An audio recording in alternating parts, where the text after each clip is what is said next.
জামালপুরে M A Rashid হাসপাতালের ভুল চিকিৎসায় রোগীর মৃত্যুর অভিযোগ করতে গিয়ে হামলার শিকার হয়েছেন মৃতের স্বজনরা। দুপুরে এই হামলার ঘটনা ঘটে।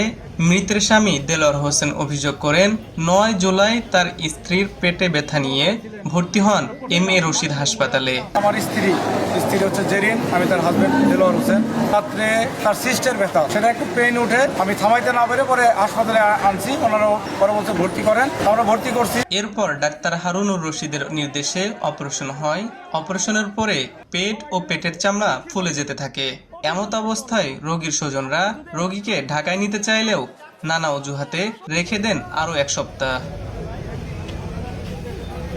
অবস্থা বেগতিক হলে ঢাকার ইউনাইটেড হসপিটালে নিয়ে আসার পরে ডাক্তাররা জানান, অপারেশনের সময় পেটের খাদ্যনালী কেটে ফেলায় খাবার লিক হয়ে পেটে মারাত্মকভাবে ইনফেকশন তৈরি হয়। ওনারা অপারেশন করাইছে, অপারেশন ভালো হয়েছে। 7 দিনের দিন তীব্র এমন ব্যথা হয়েছে, সে আর থামেই নাই। ফুসফুসে পানি জমে গেছে, পুরো পেটে ইনফেকশন হয়ে গেছে। অপারেশন করতেছে, খাদ্যনালী কেটে ফেলছে।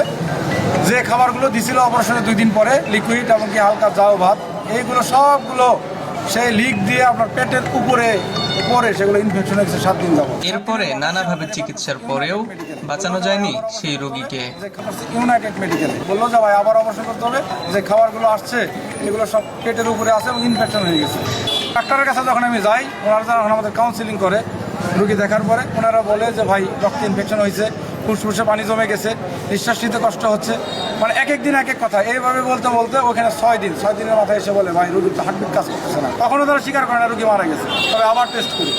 ভুল চিকিৎসার বিষয়টি নিয়ে এম এ রশিদ হাসপাতালে গেলে অভিযোগ দায়েরের সময় হসপিটালের স্টাফরা মারধর করেন স্বজনদের। আমার স্ত্রী যে নাই আমি এখনো বিশ্বাস করতে পারতেছি না। আমি আসতামই না, যার শুধু আমি আসছি ওনাদের কাছে, যাচ্ছে একটা জবাব দিই। আমি কোনো প্রকার কোনো চাহিদা আমার নাই। 1,05,000 টাকা জমা দিচ্ছি, শুধু সেই টাকাটা 9 লাখ 9.5 লাখ টাকা বিল হয়েছে, সেই টাকাটাও নেয় নাই। এবং কুইভিংকে আরও আমাকে 20 লাখ টাকা দিতে চাইছে। কারণ আমাদের পক্ষে বলা হয়েছে আমার রোগীর জীবন চলে গেছে, আমি টাকা দিয়ে কী করি। শুধু এখানে আজকে আসছি জবাবদিহিতামূলক একটা কথা বলার জন্য, যে আপনারা কী থেকে কী করলেন।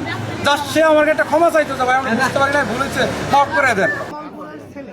হিমুর রহমান, নিউজ বাংলা নিউজ, ঢাকা।